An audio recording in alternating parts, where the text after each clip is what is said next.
How to clean your Vax carpet cleaner. I'm going to show you today how I clean these all the time. There's no need to take it apart. It's trusted, quick and easy, and you don't need any tools. Now I'm showing you today on a Vax Dual Power, which is a very popular model here in the UK, and other models are basically similar too. The first thing we're going to look at is the two bins. They're so easy, so let's quickly get them out of the way. All we're going to do is remove them from the vacuum cleaner, run a sink full of warm soapy water, anything like fairy liquid or any laundry detergent. Dishwasher tablets are great for breaking dirt down too, and we're just going to lob it in the sink, leave it to soak a little bit, shake the bins around a little bit with this water in, get your paintbrush or anything like that inside, and then you can just rinse them all with water and then leave them somewhere to dry. The main spine of the vacuum cleaner can just be wiped down with a damp cloth. Please don't be spraying anything on it because it can lead down to where the motor is here.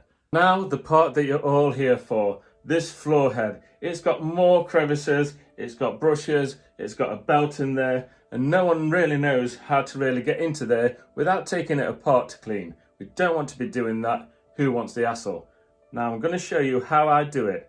We simply fill my trusty old bowl full of the same detergent that we use to clean the bins with, okay? So something that's really going to break down the dirt. Again, washing up liquid, laundry detergent, dishwasher tablets, and also a secret weapon of mine is car TFR that they use at car washers.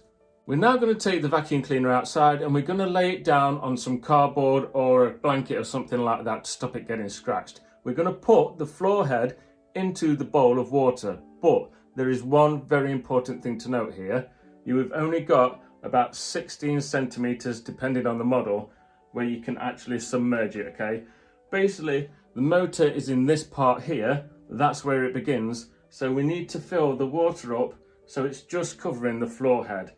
Anything in here is okay to get wet. You've got a belt that runs through this bit. Then you've got your two brushes. These are all okay to get wet. It's just this compartment here, we don't want to be going up to this with the water, okay? So make sure it's sat so it's stable, and we're just gonna tickle it a little bit with a paintbrush, toothbrush, anything like that. Toothbrushes are really good on the bristles. And then we are gonna leave it to soak for as long as you can. So, I don't know, a couple of hours. We're not gonna leave it overnight, are we? Just leave it for a couple of hours in your detergent, and then after that, it's a case of just rinsing it. We're just going to use a garden hose, which is absolutely fine. And then that is it. You can just leave it to dry, and when it's dry, it's ready to use again.